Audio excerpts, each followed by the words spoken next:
ఇవాల్టి రెసిపీ వచ్చేసి నాటుకోడి బిర్యానీ. సింపుల్గా కుక్కర్లో ఎలా చేసుకోవాలో చూద్దామా.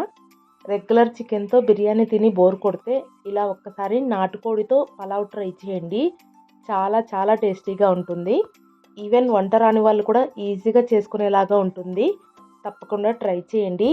అలాగే వీడియోని ఎక్కడ స్కిప్ చేయకుండా చివరి వరకు చూడండి. ఇంకా ఈ ఛానల్ని సబ్స్క్రైబ్ చేసుకోకుండా చూస్తున్నట్లయితే ఛానల్ని సబ్స్క్రైబ్ చేసుకొని వీడియోకి ఒక చిన్న లైక్ ఇవ్వండి. మీరు ఇచ్చే లైక్ వల్ల వీడియోలు ఇంకొద్దిగా ఎక్కువ మందికి రీచ్ అయ్యి నాకు కూడా హెల్ప్ అవుతుంది. ఇంకా అస్సలు ఆలస్యం చేయకుండా నాటుకోడి పలావ్ని ఎలా ప్రిపేర్ చేసుకోవాలో చూపిస్తాను పదండి. ఇక్కడ నేను పలావ్ చేసుకోవడం కోసం అయితే 1/2 kg దాకా నాటుకోడి చికెన్ అయితే తీసుకున్నానండి. తీసుకున్న చికెన్ని శుభ్రంగా కడిగేసి పక్కన పెట్టేసుకోవాలి. ఇంకా పలావ్లోకి కావాల్సిన బియ్యాన్ని కూడా శుభ్రంగా కడిగేసి 1 గంట పాటైనా నానబెట్టుకోండి. ఇక్కడ నేను పలావ్ అయితే నార్మల్ బియ్యంతోనే చేస్తున్నాను. ఇలాంటి పలావుల్లోకి నార్మల్ బియ్యంతోనే టేస్టీగా ఉంటుందన్నమాట, బాస్మతి రైస్తో పోలిస్తే. ఇప్పుడు పలావ్ చేసుకోవడం కోసం స్టవ్ పైన కుక్కర్ పెట్టుకొని అందులోకి 3 నుంచి 4 టేబుల్ స్పూన్ల ఆయిల్ వేసుకోండి. ఇలాంటి పలావు బిర్యానీ రైసుల్లోకి కొద్దిగా ఆయిల్ ఎక్కువగానే పడుతుంది. మీరు కావాలంటే కొద్దిగా ఆయిల్ అలాగే కొద్దిగా నెయ్యి కూడా వేసుకోవచ్చు అన్నమాట. ఇలా ఆయిల్ కాస్త వేడెక్కిన తర్వాత ఇప్పుడు అందులోకి పలావ్ దినుసులు అన్నీ వేసుకోవాలి. ఇక్కడ నేనైతే చెక్క, లవంగాలు, బిర్యానీ ఆకు, ఇంకా బండ పువ్వు, జాపత్రి, అనాస పువ్వు అయితే వేసుకొని కాసేపు ఫ్రై చేసుకున్నాను. అవి ఫ్రై అయిన తర్వాత పొడవుగా సన్నగా కట్ చేసి పెట్టుకున్న 2 ఉల్లిపాయలు అలాగే ఒక 3 దాకా పచ్చిమిరపకాయలు వేసుకొని ఉల్లిపాయల్ని బాగా కలర్ చేంజ్ అవ్వనివ్వాలి. ఉల్లిపాయలు ఇలా కలర్ చేంజ్ అయిన తర్వాత పెద్దదైతే ఒక టమాటాని ఇలా పొడవుగా స్లైసెస్ లాగా కట్ చేసుకొని వేసుకోండి. టమాటా వేసుకున్న తర్వాత కలుపుకుంటూ టమాటా మొత్తం సాఫ్ట్గా అయ్యేంత వరకు మగ్గించుకోవాలి. ఇలా టమాటా సాఫ్ట్గా అయిపోయిన తర్వాత ఇప్పుడు అందులోకి 1 టేబుల్ స్పూన్ అల్లం వెల్లుల్లి పేస్ట్ కూడా వేసుకొని దాన్ని కూడా పచ్చివాసన పోయేంత వరకు మీడియం ఫ్లేమ్లో ఫ్రై చేసుకోండి. ఈ పలావ్ ఎక్కువ మసాలాలు లేకుండా చాలా సింపుల్ ప్రాసెస్లో ఉంటుందన్నమాట. తక్కువ మసాలాలు వేసి చేసుకున్నా కూడా టేస్ట్ మాత్రం చాలా బాగుంటుందండి.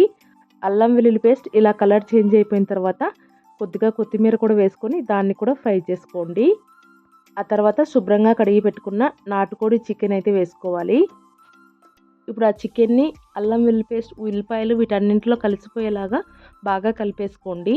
అలాగే చికెన్ వేసుకున్న తర్వాత కాసేపు మంటని సిమ్లో పెట్టుకొని మగ్గించుకోండి. అలాగే 1 స్పూన్ కల్లుప్పు ఇంకా 1 స్పూన్ పసుపు కూడా వేసుకొని ఉప్పు పసుపు మొత్తం చికెన్లో కలిసిపోయేలాగా బాగా కలిపేసుకోవాలి.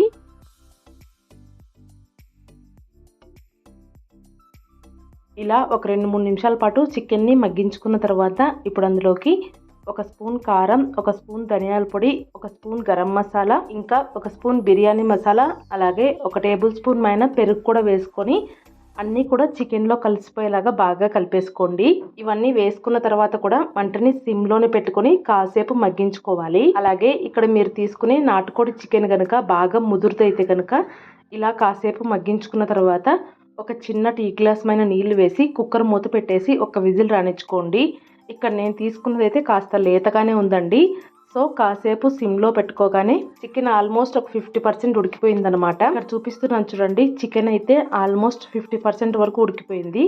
ఇలా 50% ఉడికిపోయిందంటే చాలు, మనం రైస్ వేసుకున్న తర్వాత మిగతాది ఉడికిపోతుందనమాట. ఇలా చికెన్ ఒక 50% ఉడికిపోయిన తర్వాత ఇప్పుడు అందులోకి ముందుగా నానబెట్టుకున్న బియ్యం అయితే వేసేసుకోవాలి. అలాగే చికెన్ ఇంకా బియ్యం మొత్తం కలిసిపోయేలాగా గరిటెతో ఒకసారి కలిపేసుకొని సిమ్లో ఒక 2 నిమిషాల పాటు మగ్గించుకోండి.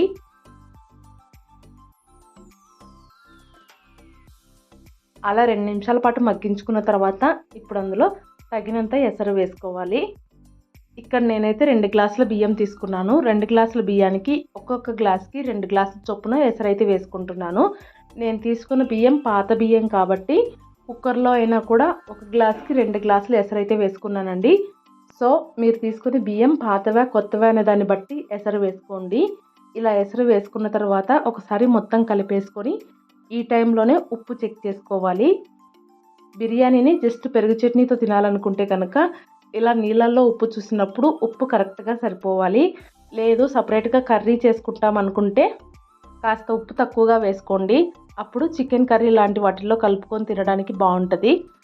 ఇలా కలిపేసుకున్న తర్వాత ఫైనల్గా సన్నగా కట్ చేసి పెట్టుకున్న కొద్దిగా కొత్తిమీర కూడా వేసేసుకొని మూత పెట్టి మీడియం ఫ్లేమ్లో 3 విజిల్స్ రానిచ్చుకున్నామంటే పర్ఫెక్ట్గా నాటుకోడి బిర్యానీ అయితే రెడీ అయిపోతుంది.